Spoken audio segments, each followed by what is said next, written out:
That's €7,800 off a brand new Renault Zoe. Finance is available with 0% APR. For more information on this amazing offer, click the button below.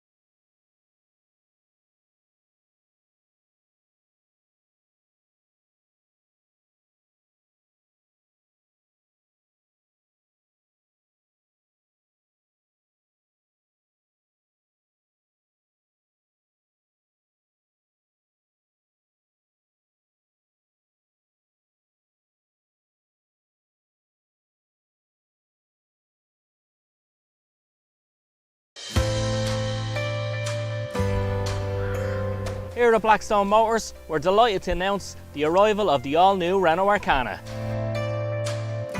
So this is the RS line E-Tech edition, and the engine comes from our Formula 1 team in Renault and from the E-Tech technology. Comes with a large portrait screen for your sat-nav, your phone, with Android, Apple and Auto CarPlay available across the three models. Also has a digital screen on the dash. So this Renault Arcana, it's absolutely fantastic. And we're going to take orders from October for 221 registrations on this all-new Renault Arcana.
Thinking of upgrading to electric? Well, we've got an offer for you.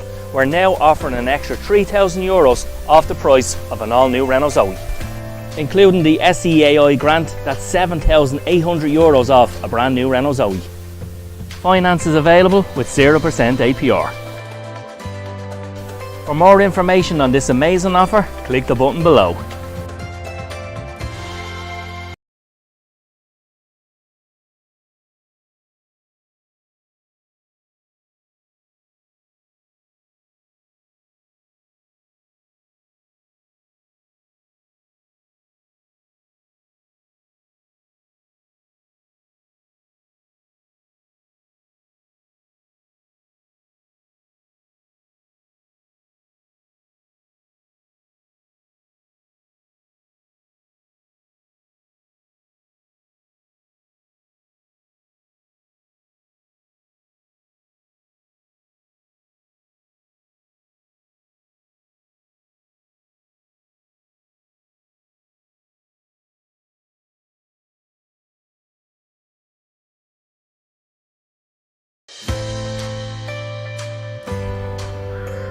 Here at Blackstone Motors, we're delighted to announce the arrival of the all-new Renault Arcana. So this is the RS line E-Tech edition, and the engine comes from our Formula 1 team in Renault and from the E-Tech technology. Comes with a large portrait screen for your sat-nav, your phone, with Android, Apple and Auto CarPlay available across the 3 models. Also has a digital screen on the dash. So this Renault Arcana, it's absolutely fantastic, and we're going to take orders from October for 221 registrations on this all-new Renault Arcana.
Final, which is taking place on Saturday in Dunleer.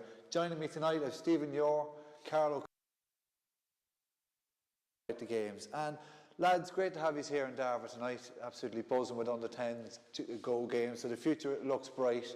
But coming this Saturday, we've had fans back at the game, Stephen. Has that added to it? Hugely. Added a great sense of occasion to the games as well, Dan. Something that was badly missed last year. 2 huge crowds undoubtedly anticipated for the weekend, and it should be a great weekend's football as a result of the return of the fans. Carl, what do you feel the fans is going to add to the, like there was a couple here last year in Darver, but on the bank and in this stand in Dunleer, it's going to add to the occasion, isn't it? Yeah, no, for sure. Look, and I think as well, even for the fans as well, apart from the players, that it's great from kind of seeing other Gaels in the from all throughout the county at these games, and sure, you know yourself, you see people from all clubs when you go to these championship games, and it's brings that new community spirit back that maybe we lost last year.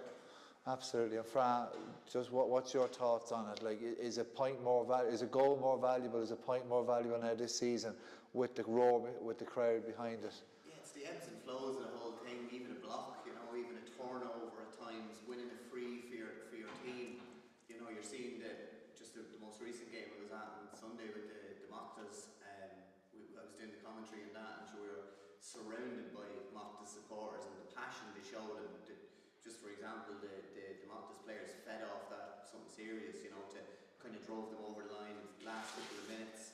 So, you know, it's as Carl said, you know, it's as much the players' benefit as it is the supporters, you know. Supporters going around looking for a minimum amount of tickets last year, trying to get in, trying to be a part of the media, whatever you were trying to do to get in, you know. So it's it will, for both, as I said, for supporters and for players, it really is a good boost for them to for kind of normality, I suppose, you know. Yeah, and in a sense as well, Stephen, it's going to be more pressure on the players, although they'll feed off it. It's going to be more pressure, especially Tullyallen. As we get closer to it, I know Mitchells are kind of talking themselves up a little bit more, or maybe other people are. We'll talk about that now in a second.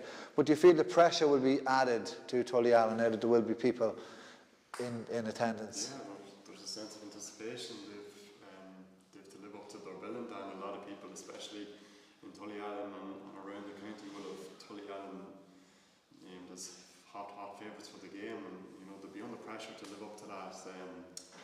To live up to that expectation, you know.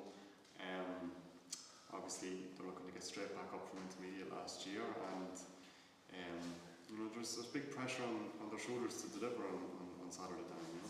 How do you think they'll handle that pressure, Carl? Yeah, I suppose it's one of those things where, you know, you can be as prepared as you like. You can you know, enjoy albeit it's only a short week build up to the final, the added pressure of people wanting them to be beat as well, because of, you know, the hot favourites tag. So look, I suppose they just need to go out and do what they've done thus far in the championship, and look after themselves. Because you'd have that as well, like there's going to be a lot of neutrals at this game. Everyone's going to kind of come down, like, and this past couple of years we've seen the junior produce shocks, produce even good games and good champions, went on to Leinster and what have you. Fra, what's your takings on that pressure? How do you deal with that pressure, being like the overwhelming favourite coming into the final? Yeah, well, they've played 5 games to date, and it's kind of rolled on week after week. I think maybe they missed out the first week, so they didn't have to play. So they really played kind of week after week.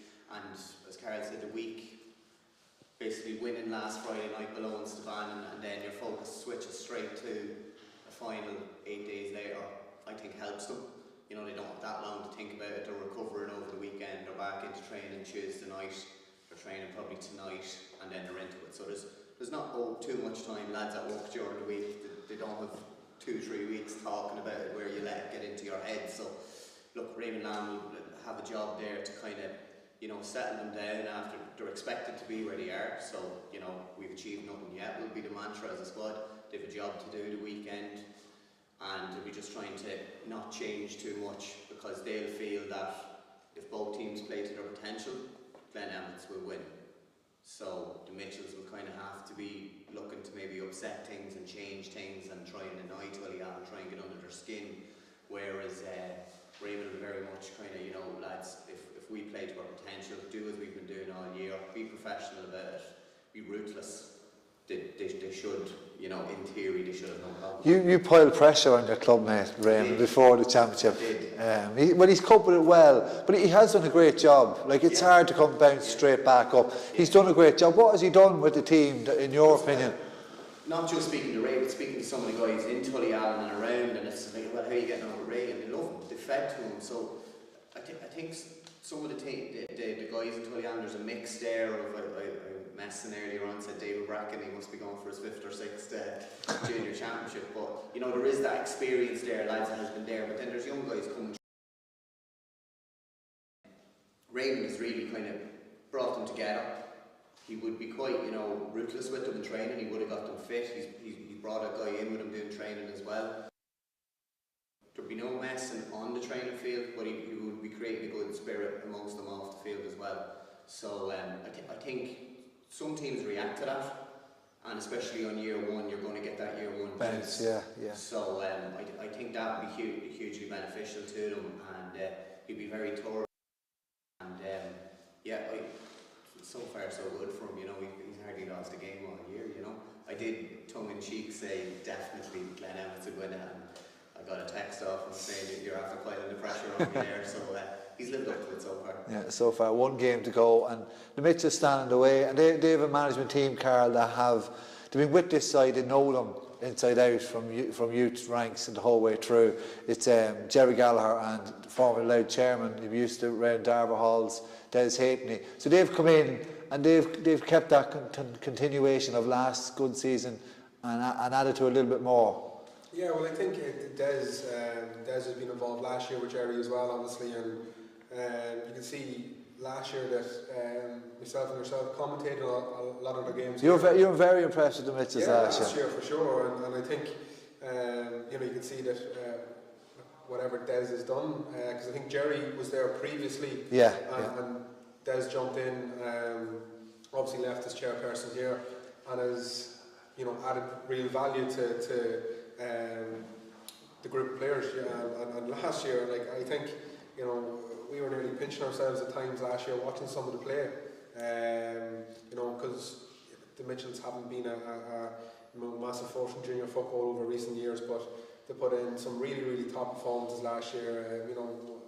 Against the Piercy, we were here for it. I think the rivals as well, the Westerns that had a Tommy Dornan last year, they put in some really good performances, and some of the players that we probably chat about soon really impressed me, and I'm not surprised that, albeit I tipped the Piercy semi-final game, I'm still not surprised that they're in the final. Well, it took a bit of brilliance from John Gallagher to knock your kind of verdict. Stephen, what's your opinion on management setups? Is it like you have to be so organised now, even right down to junior level? Yeah, absolutely. The game's evolving all the time, Dan. These 2 sets of teams are in the final, I believe, management structure. You know, they're both very, very well organised, well drilled outfits, especially the Mitchells. And Glenamit's have a tendency, you know, their experience has sort of carried them through the championship this year. Obviously, I've in my notes, like they never really sort of panic, even like when teams had sort of like purple patch period, say Clyde. Say like Clyde, yeah, when they had that purple patch period, like just in that first half, they never sort of panicked. And it was the same when they went down to 14 men. You know, they never looked fazed by it. They never looked, you know, they never looked in trouble. And you know, I think that's down to the management, you know, down to the mindset that the management have set down on the players. So both sets of teams have undoubtedly very, very good management teams. And Carl, the Mitchells, it's nearly a clash of styles. The Mitchells are coming into this on a real sort of a structured game plan, and they're playing off the same hymn sheet and playing very well. And then the other side, you nearly look at it, that sometimes Glenamit still play a sweeper, they'll change up their men, but they're nearly more individuals that's carrying them over the line. Would you agree with that? Yeah, I suppose I would, and you know, just go back to, you said the Mitchell's structure, and pops into my head about last year. We remember when maybe they got turned over and we heard the calls and the shouts from the sideline about, you know, protect the D. Yeah. You know, and they have, you can see that's maybe the organisation and the maybe they were lacking in previous years, that potentially that's what Des brought to the setup, is that you know, that wee bit more of maybe, you know, attention to detail, to their actual game plan, and you know, has really set them up to go on and take teams up then the other way. You know, I think they've worked on keeping teams out, and then relied on the quality that they've had further up the field, and you know, they've improved from last year, and you could say the quality again got them to the final this year. And then Glenamit's, would you agree with that, Fra? Their individuality nearly up front has won them games. And they're automatically going to look at their talisman, Conor Grimes, there at the edge of the square, you know, playing intercounty football, looks in excellent shape. We've seen him with Louth throughout the year. He looks in as good a shape as he has been for maybe 4 or 5 years. So, you know, if you've got someone like that, the plan would be to get him the ball as quick as possible, I suppose. Yeah. You know, no disrespect for playing at junior level, you know, he should be putting up the scores, which he is doing throughout. But yeah, you're right. As I said, there is lads that has been there, like Rafferty and Butler, who we know is going to probably miss out on. yeah, how big of a loss is he going to be? Massive loss. He was there or thereabouts with the county there a couple of years ago as well. Good player, big player, as physically a big player, can win his own ball. Clever footballer as well. So yeah, of course he's one of their automatic starters. Yeah. So you know, that's of course going to be a blow for them. But you know, they've got experience there. David Bracken probably coming back, playing in that maybe semi-sweeper role, getting on ball. Andrew Mooney in the middle with Rafferty. Like, you know, there's a lot of these guys that has won junior championships already. Unfortunately, they couldn't maybe sustain intermediate football for as long as they'd like to. But there's a big pick there in Tullian. You'll be just on their social media and looking, and some of these guys, it's their first final. Like, there's 3 or 4 of them there. You know, and they've only played maybe 3 years ago with their last one. There's more numbers coming through in Glenamit's now, and the future does look pretty bright for them. They're massively coming on, and players and pitches and all that. They've got the floodlights in, so they're a massively progressive club. They've quite a big pick there, like beside yourselves, Danny Cullen, as you know. So there is quite a big pick there. But yeah, the big one will be, you know, how they set up. Do they get their matchups right? Who's going to mark John Gallagher? Do they play a more orthodox sweeper to play? Maybe David Bracken will be more a footballing player, looking to get him the ball himself. Wouldn't be a natural defensive type player. So do they sacrifice someone to do that instead? Maybe. Likewise, do they flip it the other side? I know John Bingham has been playing in the forwards and maybe coming back to that. Sweeping. He got a goal last week, but he hasn't been quite sweeping. He probably hasn't been back that far. So I might see him going all the way back. I might maybe see Bingham going the whole way back, picking up Grimes, and Niall sweeping in front of that. He was doing that for the Marys only maybe 5-6 years ago. He played against us in a senior quarter final only maybe 5-6 years ago.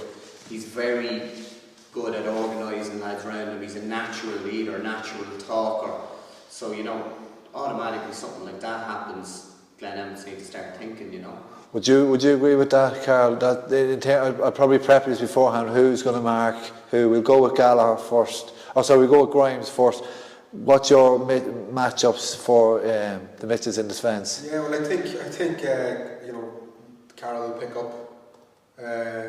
up Grimes, but I just have my notes about John Bingham actually coming back to play that deeper sweeper role. I think for the game that's in it, I think that the Mitchells will respect the opposition and realise that maybe that the setup's a small bit differently than they have been throughout the campaign, and I think that's something that they're going to have to give Conor Grimes a small bit more attention maybe than they have other players throughout the year, and I think Conor probably deserves that because he's a real danger, and just like Fra said, like he you know, you see him on training. I think the times with Sam and Roy, you see him doing a bit with Sam on Sam's social media. So look, he's in a serious in serious shape, and again, he's the best he's probably looked in a good few years, and he's going to be a real danger. But that's for me that matchup. I think it's going to be the mix of Carroll and Bingham.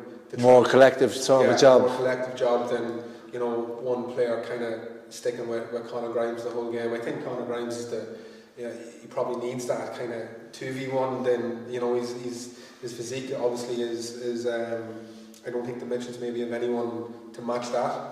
So we'll maybe revert to a 2v1 kind of situation rather than a 1v1 and a man marker. Right, and Stephen, what is there? You usually throw a span on the works. Is there someone else going to pick up Conor Grimes from the Mitchells side? I totally agree. I think it's more a 2v1 job with the calibre of player that Grimes is. Is there a chance maybe Raymond Lamb throws a span on the works and pulls Conor out into the middle of the field beside his? You can get all the coaching, get all the guidance you want. When you go out onto that field, it's the 15 players. So if something happens that you don't expect to happen, how quick does Glen Emmets cope with that in their head? How quick do they see what's happening on the field? We've seen it with the Marys on Sunday. In fact, they kick ball into the mock sweeper at times. You know, it was kind of like a surprise that it had happened. So things can happen in players' minds that you haven't planned for throughout that week. So, you know, from the Mitchells' perspective, they frustrate. They stay in the game as long as possible. They're in the game at half time. You know, that's job done nearly for them. The element of doubt does start creeping in for the favourites. It's that element of doubt. That's where the pressure's going to come, isn't it, from the Mitchells, Carl? Throw in then as well, you know, that this is a championship final that, you know, there's going to be serious pressure on these guys, and you know, like you said, it's the Mitchells' first one since '98. Yeah. With the pressure on the Glen Emmets, you know, with this favourites tag, you know, so the adrenaline is going to be flying, and maybe the ability to make those fixes or decisions as a player on the field might be more difficult. Because you're feeling a sense of panic. So my point is then, you know, if you're Raymond Lamb, if you're Des Haveney or Jerry Gallagher, you know, in the week building up to this on the Monday, you know, the Tuesday before your training session, you know, you'd be sitting down saying, well, if X happens, what's our answer to that? If Y happens, what's our answer to this? So it's a quick fix in the sideline. You need to be prepared for that. If you think, you know, we're from a Mitchell's point of view, if you know, your tactic going out isn't working in the first 5 minutes, you need to stay in that game. You need to go to plan B straight away. You know, keep yourself in that game. And I think you know, that's down to the management to be prepared in that sense. You know. Like it has been so long, 98 we mentioned, Carl mentioned there, Stephen, since the Mitchells have been in a final. Does that nearly add to the sense of the occasion, or like it makes them like just play all out, full of adrenaline, whereas the Glen Emmets have been there before, they've been there as recently as 2018, so does that nearly take away from the big game sort of appetite and like the adrenaline drive that you get, adrenaline rush? Well, what Sandra was wonderful, Don. And they would be really hungry and really determined to prove a point here on Saturday. Huge occasion for them, first final since '98, and in a sense, the Mitchells have nothing to lose. I really think that they'll take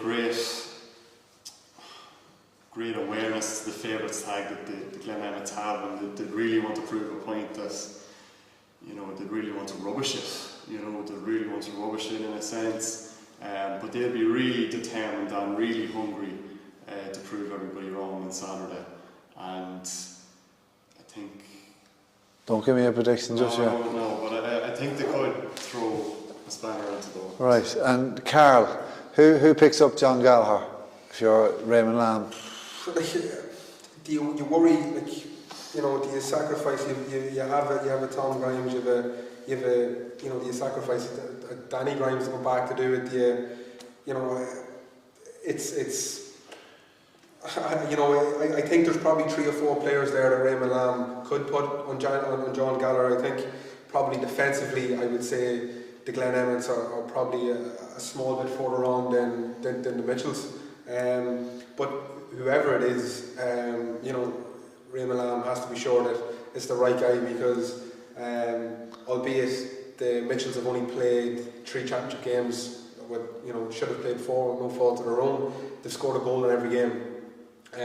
So, you know, they are real dangerous, and we're talking about them how they have to stay in the game, but at the same time they have that knack for getting a goal. You know, like I said, at least one in every championship game. So who picks John up?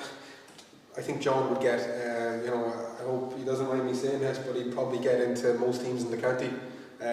He really is a class act, and we've seen it from. He's coming up in that Loud minor team. Big game player as well. Footballer that he was going to be, and you know, I think whoever does pick him up is going to have a tough afternoon. Who would you give the nod to? Yeah, I'd go with Sam Kenny, who's been playing a full back. Give him the confidence to do it, prepare him to do it. He's played a bit of centre half in that last year, but he's in a full back this year. I did hear a rumour today that maybe Andrew Mooney will come back and pick him up. But Mooney picked up Niall Sharkey from midfield to move him out. There's a little rumour I heard that it's 6 o'clock to see. You know what you can read into that. I don't know. But as a manager go now, you want to you don't want your full back saying, "Oh, are you not good at it? Like, you're not able to handle their sharpshooter." There's no point taking him off him. Go with him at the start, fill him with confidence throughout the week. He's a good footballer, Sam Kenny. He's well able to take similar age probably to John as well, maybe a little bit younger. But I'd start with him on him. And, you know, 1v1s, as I said, it's all about, like, you know, getting support, getting guys around him. John Gallagher obviously is the danger man. Yeah. There's other Mitchells players. But is there a case, in the final, someone else steps up? Of course there is, yeah. Is there anyone there you could... The forward line's very impressive there for the Mitchells. Gareth Kane has kicked points in every game this year as well. So, you know, likewise with Tullian, all the focus maybe on the Grimes and on the Gallagher 1v1 shootout, but you always get that chance, and maybe the Mitchells have more goals and more, you know, off the cuff, whereas Tullian are kicking a lot of points in their games. You've seen, like, they bet the Knicks 18-8, no disrespect to the Knicks, but they didn't get a goal that day against them. I know they probably had to get the 2 against Clyde the last day to keep them at arm's length, you know, but one of them was pretty late on as well, I think, to kind of put the icing on the cake. But often the final throws up an unlikely hero, I suppose, and that may be the case. We've seen David Anderson as well from the Mitchells saving penalties in the quarter-finals. There's big games in all these players. But Stephen, I'm going to ask you for your prediction to kick us off. I think Glen Emmets will do it, Dan, but I don't think it'll be as comfortable. I don't think it'll be as comfortable for them as people are making it out to be. I think Glen Emmets will do it. One vote for Glen Emmets. Carl, are you going to... Yeah, I think it genuinely really is a tough call, because, like Dan, you know, we remember watching Trevor Matthews and Kevin Gallagher out here last year as well, and especially Trevor put in some serious performance in the championship, and he's another real threat going forward, and he's real pacey. You know, we didn't even speak of Keane O'Neill either on the Glen Emmets side. Like, you know, Keane intermediate championship last year, you know, but I I'm just going to go with the Glen Emmets. I just think that probably defensively is the reason I'm going to go there. I think they're just a small bit further on defensively than the Glen Emmets, but I think it's going to be a real close game, and I agree with Stephen. It's not the hot favourites versus the underdogs that people think it's going to be. Fra, you're not going to go upset the apple cart, no? No, from my own perspective, I suppose, there's Raymond Lamb there with Tully Allen from Monster Boys, but a good friend of mine who was with Monster Boys as well was Carl Courtney, who went back to the Mitchells and is playing in the middle for them this year so as well. So Carl vowed that he'd see out his career with the Mitchells, having left in 2012, and his idea was to always go back and play one final year with his good friend Brendan Riley. Benny, who unfortunately passed away in 2017, and Benny's father was one of the founding members of the Mitchells in 1957, Eugene. So I'd love to see for Carl. I spoke to him during the week. He's delighted he made that decision to go back now, even though unfortunately it was without Benny. But they'll be hopefully pushing them on. The emotions are high. Would be high. You see the initials on the crest, even the Mitchells. Yeah, exactly. So it's a massive occasion. All the Rileys down there for them. So look, putting your football head on, you'd have to kind of fancy Tully Allen operating at a slightly higher level all year, going unbeaten, playing very well. I think if the Mitchells are to do it, they'll have to hang in there as long as possible, as I've already said. But I just think experience, being there, a bit more know-how. I think maybe Tully Allen 4 or 5 points. It's been a really good junior season. I'm just going to finish on your moments of the year, Stephen, in the junior championship. Moments of the year, I think Cullen Gales' run was really good for Light Football down. Sprung a bit of a surprise, but it was sensational, and it meant so much to them. Obviously being a young enough club, progressing to the quarterfinals, I think was a huge progression on the club front here. Yeah, made history as well. Yeah, doing so. Carl. Yeah, I'm probably down from seeing John Mitchell's last year to this year. Like for me, I think them getting to their first final since '98. And there is actually some good work being done at underage level in the club. So it's good to see the senior team kind of kicking on as well.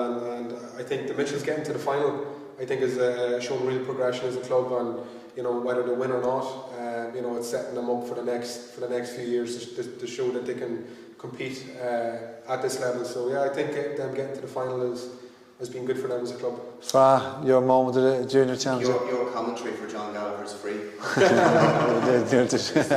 Yeah, too kind. It was worth it though. In fairness, it was a hell of a free. The touchline, since neither of the boys said it was right in the touchline. Stuff dreams are made of, a shot to get to the final, I suppose, and it was a great score. And your excitement made it for me. Yeah, thanks very much. And then another, if you were tuning in for the other game, my one of my moments when it was the Cullen Gales goalkeeper. The ball came in against John Mitchell, and Kieran Connolly decided not to catch it, and he just took it on a volley off his own goal line. That's one to look up, and maybe I'll post that later on. But that concludes our Anglo Printers Junior Final preview, coming this Saturday in the Dunleer, at 4 o'clock.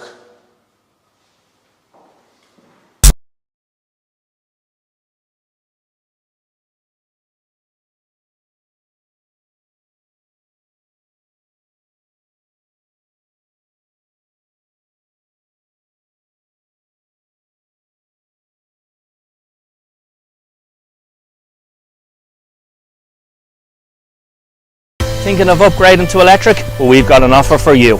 We're now offering an extra €3,000 off the price of an all-new Renault Zoe.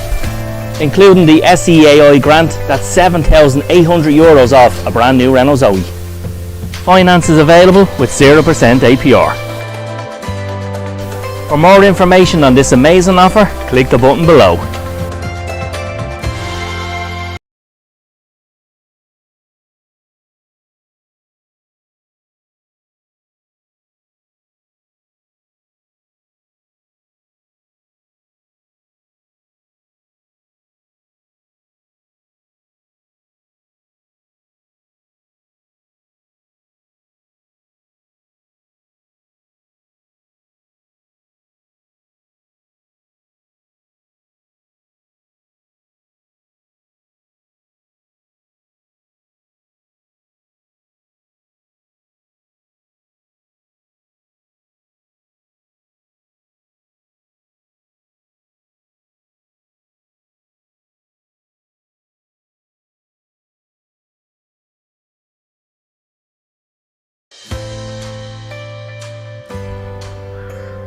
Here at Blackstone Motors, we're delighted to announce the arrival of the all-new Renault Arcana. So this is the RS line E-Tech edition, and the engine comes from our Formula 1 team in Renault and from the E-Tech technology. Comes with a large portrait screen for your sat-nav, your phone, with Android, Apple and Auto CarPlay available across the 3 models. Also has a digital screen on the dash. So this Renault Arcana, it's absolutely fantastic, and we're going to take orders from October for 221 registrations on this all-new Renault Arcana.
Thinking of upgrading to electric? Well, we've got an offer for you. We're now offering an extra €3,000 off the price of an all-new Renault Zoe. Including the SEAI grant, that's €7,800 off a brand new Renault Zoe. Finance is available with 0% APR. For more information on this amazing offer, click the button below.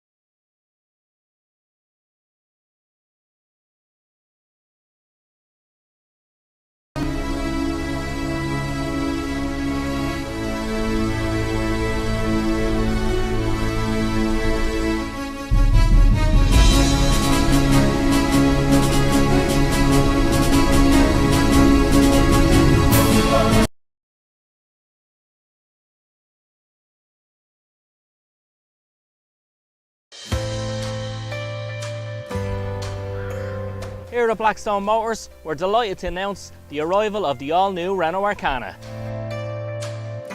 So this is the RS line E-Tech edition, and the engine comes from our Formula 1 team in Renault and from the E-Tech technology.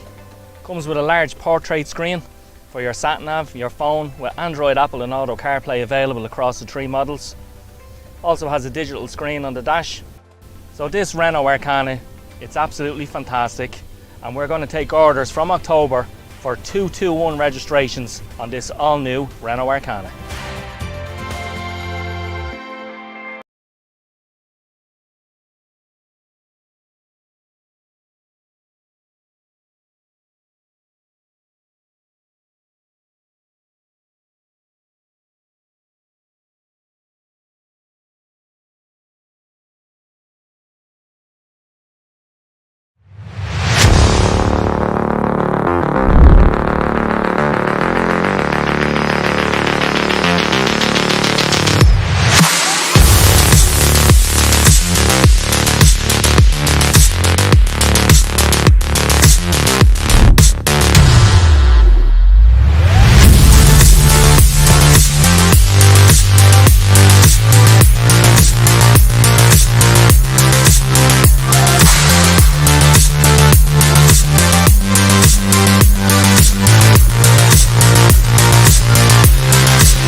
Thinking of upgrading to electric? Well, we've got an offer.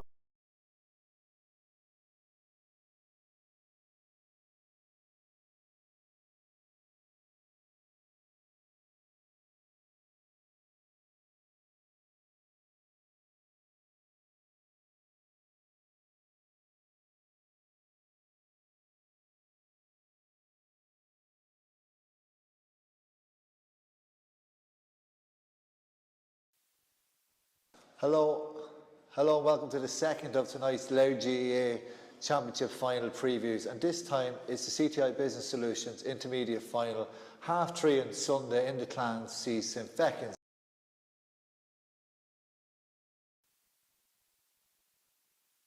Stephen, it's teed up nicely after the two really good semi-finals last weekend. Absolutely. I think St Feckin's, although favourites, I think they've got a far, not handier, but far easier draw, far easier path to the final in terms of Cooley. I think Cooley have had to overcome the stiffer tests. But two, absolutely, especially the Cooley and Kilkerley game, excellent games then. Feckin's were really impressive, by far their performance of the year against Hunterstown, who probably were poor on the day for Hunterstown standards, but Cooley showed great determination. The elements probably suited them on the night down. Cooley sort of thrive on that wet ball, that slippy underfoot surface, and there were two excellent victories for their respective sides, and both will gain a great deal of confidence from them. Carl, the semi-finals, is it fair to say the two best teams are in the final? I think that when you look at any final, I think always the two best teams end up there. So look, it's how they perform in their respective quarterfinals and semi-finals, but they're not there on they're there on merit, both sides. So you can't argue with the finalists. They performed on the day, and look, they had two good wins.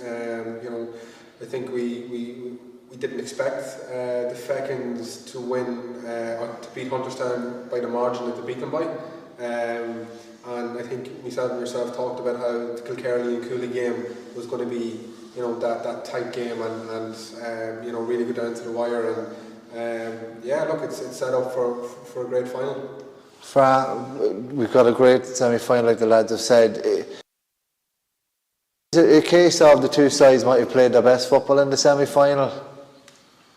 Well, maybe the Feckin's on their behalf did. Like, they had 11 different scorers the other day, without Ronan Holcroft, who's been their talisman for the last 10 years probably.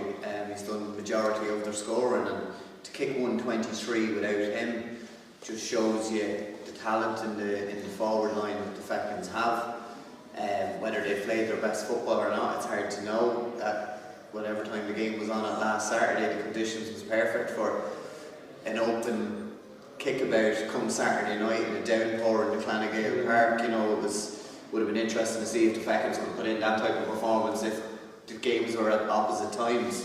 So Hunterstown decided to go for it against the Feckin's head for head, and the Feckin's, they're operating in Division 1, established Division 1 team really for the last 4 or 5 years now, so probably operating at a slightly different level to Hunterstown, and maybe a little bit naive of them to go and take them on in a shootout. I can't see Cooley falling into that trap. You mentioned the Clans there, is that going to have an impact? Yeah. Cooley's played there last week. There for the Feckin's, I think from 2016 maybe. 14 was it, yeah. When they lost the final there. They haven't played there, I don't think, this year. No, that would They played once against Roach, sorry, the first of the 5, yeah. Okay. So, they have been down there, so not too bad. Look, I don't know how much teams will read into that, to be honest, but Clanagale Park might have done, I'm saying that tongue in cheek, a bit of scar tissue. We've still a few lads remaining that would have played back then, but it's 7 years ago. But it is fair to say both sides come into this with a bit of baggage in the finals, like Cooley obviously down the years, maybe the younger players don't, and then obviously St Feckin's in 18 and 14. Stephen, what's your feelings on that baggage? Like, is that going to be a mental block that has to be overcome by either side as well? Yeah, possibly, Dan. Look, I think both teams have a nice blend of youth and experience, especially Cooley. Like Cooley, the likes of Brian White there, you've Aegon. Brian White, Aegon McGuinness, who in my opinion has been one of the performers of the championship this year. I think he's been excellent throughout, and they have Fergal Malone, Peter Thornton, and they're mixed in with a nice blend of youth with the likes of Ronan McBride, and you've Keane Connor there, obviously struck the winner the other night, and you have Patrick Johnston as well, who's performed very admirably. The fact that they on the other hand have that experience too, Bevan Duffy, who could forget him, the likes of his name's escaping me, Ronan Holcroft and Paul Matches as well, boys that very experienced, have a lot of football under the belt, and they're sort of helping to bring on the likes of Sean Carrisk, who's bursting onto the scene, Owen Hackett as well, another good footballer. So I think both teams have a nice blend of youth and experience, and I think the experienced players on either panel has brought on the sort of youth and developed the youth. Sincerely. And do you feel that mental block will have to be shifted? It's nearly the younger players helping out the more experienced players on either side. Yeah, I think Cooley, especially over the last, maybe 4 or 5 years, would probably be really disappointed with the performances in championship football. Another team who is established Division 1 team, but haven't really performed well in the intermediate championship over the last number of years. So I think they were due a decent run. Yeah. I think now, again, just to agree with Stephen, and I spoke to you again, Dan, on your podcast about how the likes of Keane Connor, the Ronan McBrides, MJ Hanlons, how these guys are now kind of starting to be maybe a small bit more trusted in this Cooley team.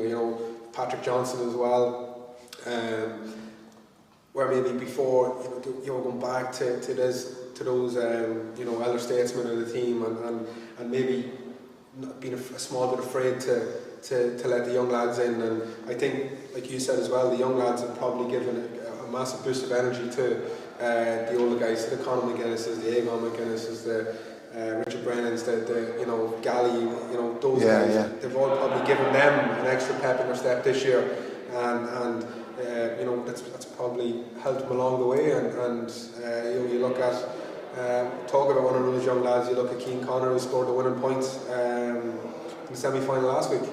And then on the flip side, you have the Feckin side, who have kind of been roaming around this territory over the last 4 years. Eugene Judge's 4th year with them. They've got to 2 finals now, a quarter-final and a semi-final. So they've been knocking at the door. This 4 years now under Eugene, and they're just, I suppose, they could be peaking for this final. When you look at some of they've had really some big standout performers this year in the championship, and I've obviously seen it firsthand and seen how organised and very well set up they are, and there's some really, really good footballers, and again, in my opinion, they're probably operating at a wee bit of a higher level than the rest of the guys, and I think they're obviously really well coached, but that kind of 3-year period of Eugene's first year, being beaten a quarter-final,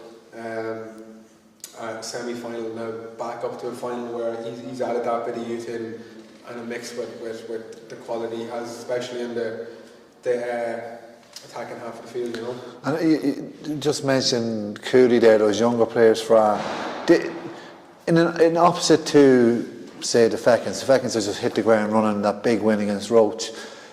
Cooley have slowly built, and their younger players, we've mentioned already, have built that momentum right from that loss against Hunterstown. They showed that resilience, and they come back, and they showed it the weekend again as well. Exactly, like as you say, they lost the first day by 3 points against Hunterstown, and then all of a sudden they're probably not out the following week. They're left steering for 2 weeks in a must-win game against the O'Reillys. Interestingly, Brian White wasn't playing in that game, and they still managed to score 220.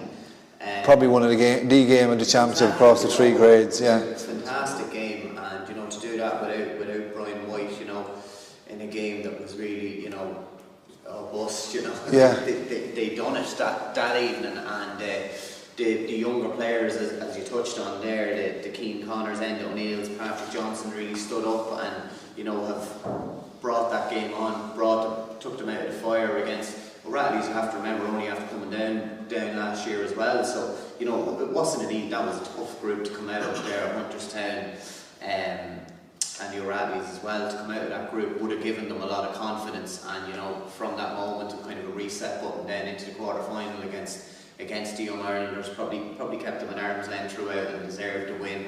And then it was really tit for tat on Saturday night in awful conditions. But again, that maybe a bit of luck that you spoke about, Carl, over the last number of years that has eluded Cooley. We played them in a couple of league games, and just speaking to them after, them had to give a good shot at the championship this year and would have been disappointed not to make a final. So, you know, this is obviously something that's been building and something that they've been talking about. Yeah, and Gary Thornton's done a good job, Carl, with his big game experience. He's come in there before with senior finals and as a player and as a coach in the past decade. Yeah, look, he's no stranger to being a top dog of the Cooley team. You know, he's no stranger to leading them. But also, you know, I think, you know, Gary probably bring that real, I suppose, old school Cooley, you know, Cooley aggression, but also then you have the mix of Kieran Marks in there as well, and Sean Connor in there with him too. So, you know, Sean, he's cross kind of club bar, yeah. He's gone, and Keane the son again. I'm sure he's delighted. I'm sure he was delighted watching him kick the winning score last week. So, but in saying that, Sean has been there as well as a player, as won it all as a player, numerous. Joe Ward's as a player with the Pats, and Kieran Marks is in there who's coaching him. So, like, you've a nice mix there in that management team. You know, and again, Sean, I'm nearly sure Sean was coaching the Cooley minors before he stepped up to be involved with the seniors, so he'd know a lot of these younger guys. Right. So you see, there's probably a link between that and these guys coming into the team now as well. There's a nice mix on that Cooley management team. And obviously it's family affair on the field as well, with the two uncles Connor and Egon McGuinness, Keane's actually assisted for that winning point. Stephen, the Feckins, Eugene Judge, he's done a quite good job. Carl touched on it there, but he's that progression slowly but surely. He's built nearly not just a good 15, he's built a good second 15 behind them. Yeah, absolutely. The strength of depth, no doubt about that. Dan, as Carl mentioned, like they've been close to the circumference really of the Holy Grail this last 4 or 5 years. And, like that could really give them just that little bit of an edge on Sunday. You know, that they've been so close before. It's rather new territory for this Cooley team, especially the intermediate grade. And like the strength and depth of the Feckins, in my opinion, is far superior than Cooley. And you know, Eugene Judge and all the boys there have done a great job in developing the panel of players that he has at his disposal. You know, I think that could be. I think that could be a factor that could sway the game in Feckins' favour, but obviously a bit to discuss before then.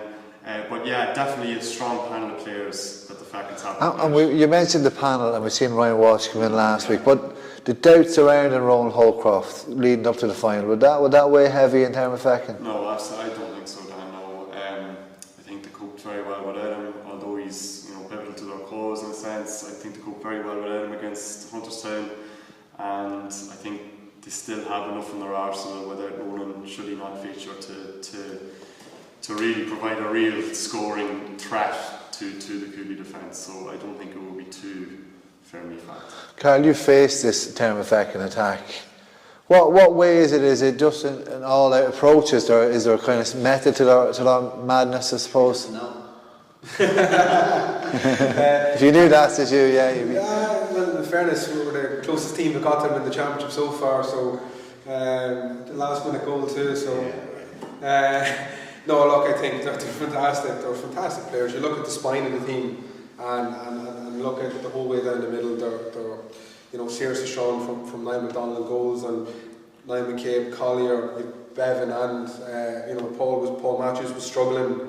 But Paul's come back in, and Paul's a classy footballer, yeah. But even an unbelievable athlete as well. Then you have Colin O'Neill, who He's playing a key role for them, isn't he? unbelievable, and really since I watched that game back, the Fekins and the Omanis, when I watched that game back, he was really pivotal to making them tick up there. If they were slowed down, he was getting on it, maybe switching the play, going supporting that again, and moving around. So he's a real key player for them, in my opinion. And then obviously you have on the top of that spine is Owen Duffy, and I think even anyone who's seen, it was an exhibition against Roach that night down in the Clans, and Owen Duffy got a hat-trick that night, and his 3 goals were they looked like training ground moves, and he's really hard to stop when he comes running off that shoulder. Yeah. It's a really strong spine. But obviously you have again Joey Corrigan, who his dead ball kicking is outrageous, and Jamie McDonald as well, who I was really impressed with that night. Both nights, I watched them be Roach in the group in the group game, and then against ourselves in the group, and really quality footballer. Loves a bit of rough and tumble as well, but can play football, and look, they've a really good side, but I think what Cooley have to do, and I don't think it's going to be putting them out of their comfort zone, is really trying to make sure that they're tight, make sure that the Fekins aren't picking off those easy scores, because if they get that ball inside that area, they've unbelievable footballers just to pop it over, classy footballers to pop it over. So it's about, again, frustrating the Fekins, frustrating their forwards, and catching them on the break. In my opinion, I think that's what will give them a really decent chance of beating them. If they use that platform. There's no real sweepers, a sense, from both teams, is there, Fra? No, not definitely not from the Fekins point of view. So we've the makings here of probably a good mano-a-mano battle, 2 Division 1 sides going at it. Karen kind of touched on there, just with the array of forwards and the array of scoring power from the Fekins, I don't think Cooley will want that. Cooley will want it to be a tighter game, more of a war of attrition. Hunterstown went, as I said, for a shootout with them, and it didn't work out well. They've averaged 23 points a game, the Fekins, so that's 2 goals in every game. Owen Duffy scored 5 goals, so I don't think Cooley have that natural scoring ability to go toe to toe with them. As we said, Hunterstown tried to do, thought they did, but clearly didn't. So if it's going to be a shootout, you'd heavily fancy the Fekins, but Cooley will have watched back that video last weekend and plug some of the gaps, as you mentioned, Carl, and stop them and frustrate them.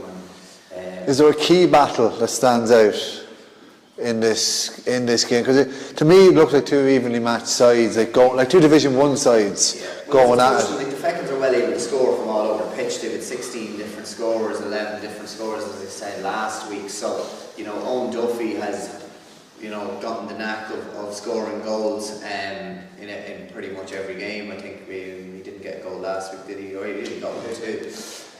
So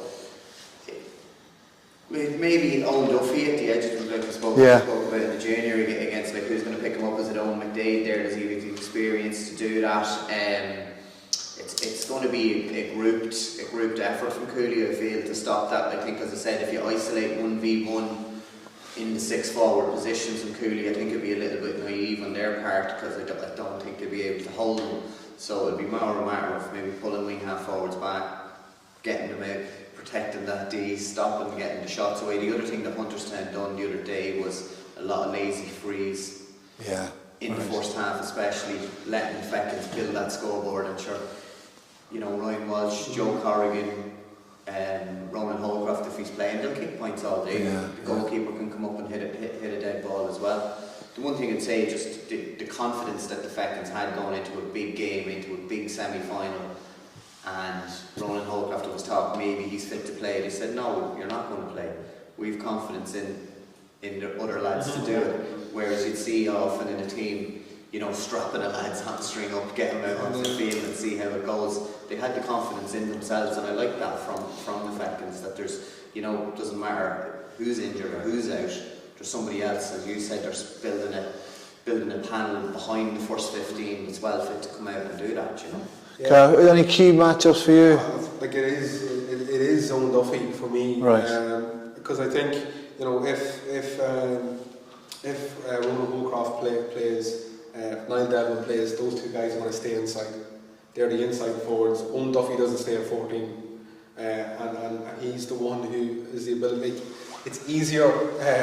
Don't get me wrong, it's difficult, but it's easier to kind of mark someone 1v1 inside when you know they're not going to be moving around massively outside that area. You know, if you have pressure outside the 45, you know, your lads are putting pressure on the ball. It's not going to be kicked inside. It's easier to mark that, but it's a lot more difficult to mark Owen Duffy because, you know, with the rugby background as well, he kind of plays. He likes to play Pops off up that anyway, shoulder, yeah. You know, and starts kind of behind the ball and comes off and really drives the teams and you know, that really it can go depending on what way the game's refereed as well. Owen Duffy could come off the shoulder, run into a wall of defenders, and referee could give, you know, a charge and a free out. You know, flip side, if they don't put someone with Owen, I'd be sacrificing someone. Just follow him wherever he goes. You stay right beside him, and that's from. Did you do that? Tried to, yeah, we did, yeah, we tried to, and again, it worked, if I'm being honest. So it was the first point of the game he got, and then it was the last. It was a slip of nearly a concentration lapse, wasn't it, for the goal? Yeah, probably, and like I said, that was the 60-odd minute, and you know they ended up beating us before. But that's what I tried to do because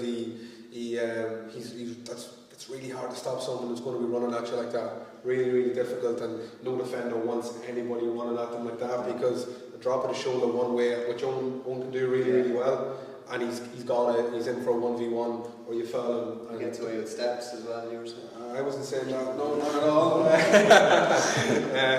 But like I said, if Cooley are doing the homework right, which I'm sure they have get into this game and a game of this magnitude, they're watching that Hunterstown game. They're getting their hands on the Sean O'Mahony's Feckins game. They're getting their hands on, you know, as many games as possible that this team has played in the championship and trying to prepare for that. Because if that's not what they're doing, well, you know, you're going into a game, you know, very naive, and I suppose you need to respect the opposition. It should be 6 or 7 steps anyway. Yeah. That's the way it New should rule, I be. think, Yeah. Stephen, on the Cooley side, who does the Feckins have to nail down, or who's the key battle they're going to have to contend with? They need to nail down Egan McInnes first of all. I already mentioned this. I think he's been exceptional for Cooley this year. He's been the conductor of the sort of Cooley orchestra, especially up front. He just always seems to be in the right place at the right time. And as I said, I think the midfield is going to be very important as well, very important battle. We've seen sort of Darren Marks, who was, you know, prominently played centre half. He actually came into the middle of the field there against Kilkerry the other night. Felt he played well there. So I think the middle of the field is going to be a key matchup in the game. I think Cooley's midfield is very strong. I think Cooley have better forwards than most people think, in my opinion. I really rate Fergal Malone. I think he's been very good this year. Great season, yeah. And obviously young Keane Connor as well. Very assured free taker. Has proven his worth this year. And I think they'll have to watch, the Feckins will have to watch the likes of the players of their ability. You mentioned the Feckins bench, but Michael Rafferty's coming off the bench and he's nearly like a finisher. Natural scorer as well, really good player down the years. Bit of experience, does come off the bench. If it goes down to that last home stretch as well, you could have the likes of Conor McGuinness, Richie Brennan, Stair, you know, that's quality players to bring in, especially if things is like this is what, like, I'm trying to, maybe that baggage, like come the final 10 minutes, the pressure's going to be on. It's going to be more than pressure, it's going to be sentiments on either side, and it would be nice to see a couple of players on either side pick up that elusive championship medal. Yeah, it would. As I said, the Feckins, I suppose, are probably maybe a couple of years longer playing Division 1 than Cooley. Like, both teams would see themselves as Division 1 senior championship teams, so you know, there'd be no inferiority complex from either going in. Like we said in the junior, Tullyallen might just have that name, I suppose, that deserve to be operating at a higher level. But both them clubs have been around, you know, as I say, probably 5-6 years now. But Cooley had traditionally been always senior championship team ever since we played them, you know, in 90s, 2000s. I know they didn't get over the line, but they played like an awful lot of finals, didn't get there, but would have seen themselves as being deserved at the top table in Louth football. Whereas we say the Fechins have been yet so close and yet so far, so to be no inferiority complex there from either teams. They both feel that we deserve to be here. Again, you know, you play the game as it happens, so it's hard to say where the pressure will come. Like, will one team build up a lead and then the other team eats back into that lead, and that brings a different type of pressure for both teams, you know. So yeah, makes for a fascinating game. game. The game pans out on the day. How the weather is on the weekend as well, I think, could be a big factor. We've seen with both semi-finals last Saturday, so you know, Cooley might be hoping for a couple of showers maybe on Sunday morning. Fran, will you kick us off in your predictions? Me? Yeah, I think the Fechins' scoring power will just be a bit too much for Cooley. I think they've been knocking on the door. Eugene Judge in his 4th year knows them really well, and yeah, they may leave Ronan Holcroft in reserve and maybe come on with those 20 minutes to go to just push them over the line. But I just think the Fechins might do it, and they like to come over. They say that their local pub now is closed in Termonfeckin, they say, but it's really in Monster Weiss, so there might be a cup being drank out of Monster Weiss on Monday. You'll be there? No. Carol, will you be there? No, definitely not. Yeah, look, I think straight up, I can't see the Fechins being beat if they play to how they have been playing. You know, which look, like you said, it's a final. There's a lot riding on it for both sides. I think more so the Fechins, if I'm being honest, have been hot favourites that everyone has said from you know, something not as hot as the Glenowitz at the junior grade, but people have definitely tipped the Fechins from early doors. I fancy them to win, but at the same time, if Cooley are in the game, you know, right, with 10 minutes to go, and the game goes like that, if that's the way the game goes, you know, it'll be a tough 10 minutes for the Fechins, but I'm going for Fechins win. Stephen, you famously predicted right when everyone else was wrong in last year's intermediate.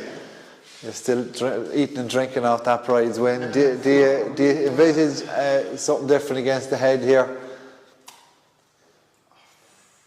I think if Cooley can get a stranglehold, which I do think they can, of the Fechins' firepower, of their scoring power, I think Cooley could do it down on Sunday. Maybe another funny feeling. I think Cooley really have an abundance of confidence. I think their more complex run into the final will stick to them, and I think there's a huge boost of confidence in the Cooley camp. They found a way to win in all their games. Obviously they've bounced back brilliantly from that opening round defeat, and they've improved. They've improved upon every performance. So I'll just throw another spanner in the works here and say Cooley. Lads, do you think if Mickey Hart, when Mickey's at these games, do you think that has a factor on these players, another kind of extra level to perform? Probably not in a final. No, but on the way, the season overall. Well, he's had a lot of games, I suppose. It's an extra point to prove, I suppose, for guys who maybe came down last November to a trial match here, and there was 80 players here with trial matches, and obviously you could only pick a squad of 35 or 6, so there's guys definitely intent on making an impact and leaving something in Mickey and Gavin's memory, I suppose, when they leave the match that day, that'll stick out for them. Carl, is that? Yeah, look, I don't know, like maybe as a player, are you thinking about that? You know, if you catch a glimpse of them, does that give you extra pep? But if you don't see anything, you know, I suppose as a coach or a manager, you know, you'd be hoping that all that's in your head on a championship day is, you know, getting through the warm-up, getting ready for the game, thinking about what you're going to do right, thinking about, you know, I suppose winning the game. But, you know, if you were to catch a glimpse of himself or Gavin, you know, I think they watched a few games up on the steps here in Darver and had a bird's eye view of some games, but Yeah, look, I think someone sees Mickey hard in a game, they're definitely going to and have ambitions of playing for Loud. It's going to give them an extra pep in their step. So thanks very much, gentlemen, for tonight's preview. Seconds, and once again against the head, Cooley Kickham's could possibly be lifted the Seamus Flood Cup. Thanks very much for tuning in tonight on Loud GA YouTube page. The CTI Business Solutions Intermediate Championship Final will be Sunday at 3:30 in Clonagale.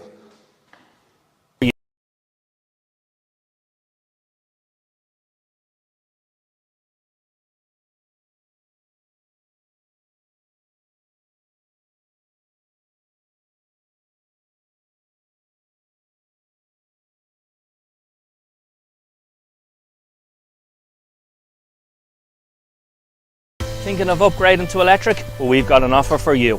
We're now offering an extra €3,000 off the price of an all-new Renault Zoe. Including the SEAI grant, that's €7,800 off a brand new Renault Zoe. Finance is available with 0% APR. For more information on this amazing offer, click the button below.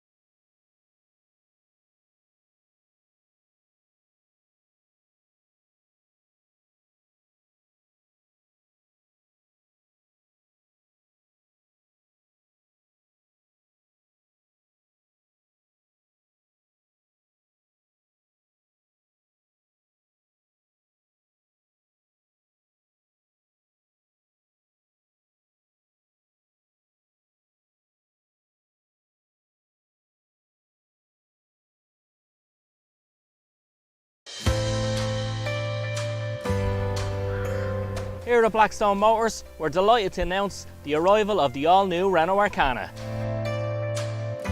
So this is the RS line E-Tech edition, and the engine comes from our Formula 1 team in Renault and from the E-Tech technology.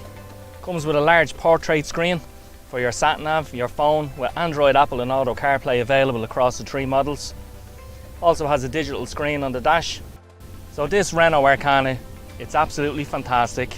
And we're going to take orders from October for 221 registrations on this all-new Renault Arcana.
Thinking of upgrading to electric? Well, we've got an offer for you. We're now offering an extra €3,000 off the price of an all-new Renault Zoe. Including the SEAI grant, that's €7,800 off a brand new Renault Zoe. Finance is available with 0% APR. For more information on this amazing offer, click the button below.